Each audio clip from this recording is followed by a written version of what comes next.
সেবার প্রথম একটা রোগের মায়ায় পড়লাম। মায়া, খুব ভীষণ মায়া। অর্থ সার্জারিতে ডিউটি, আমার ক্লিনিক্যাল প্রথম প্র্যাকটিস। কখনো ভাবিনি রুগীরা ক্ষণস্থায়ী, হসপিটাল ক্ষণস্থায়ী। প্রথম ডিউটিতে যাইতাম, এক মধ্যবয়স্ক মহিলা। মধ্যবয়স্ক একটু বেশি হবে, বয়স 65 এরকম হবে। হাতের চামড়া, হাত পা কুচিয়ে গেছে, মুখ চোখের মধ্যে চামড়া অনেক কুচকে গেছে। আমার জন্মের অনেক শুরুতে দাদা দাদি ছিল না, বিধায় দাদা দাদি বয়সী মানুষদের প্রতি আমার খুব একটা আকাঙ্ক্ষা, আগ্রহ, খুব ভালোবাসা জন্মাতো। অর্থ সার্জারিতে 15 দিন ডিউটিতে, 15 দিনে তাকে আমি প্রতিদিন দেখতে যাইতাম। তার নাম ছিল ময়না। ময়না পাখি বলতাম আমি, বলতাম ময়না পাখি। ময়না পাখি খুব আগ্রহের সাথে আমার সাথে কথা বলতো।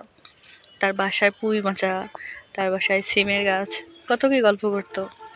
তার নাতি ছিল পাগল।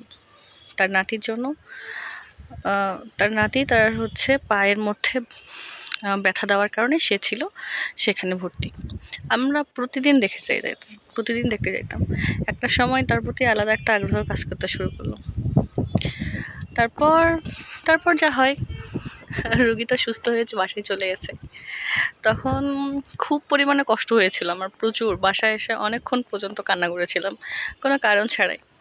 কারণ সেই প্রথম একটা রুগী যার সাথে আমি অনেক অনেক বেশি অ্যাটাচ ছিলাম, সে আমাকে খুব স্নেহ করতো। এবং মানুষের স্নেহের প্রতি মানুষ কোথাও না কোথাও মায়ায় পড়ে যায়।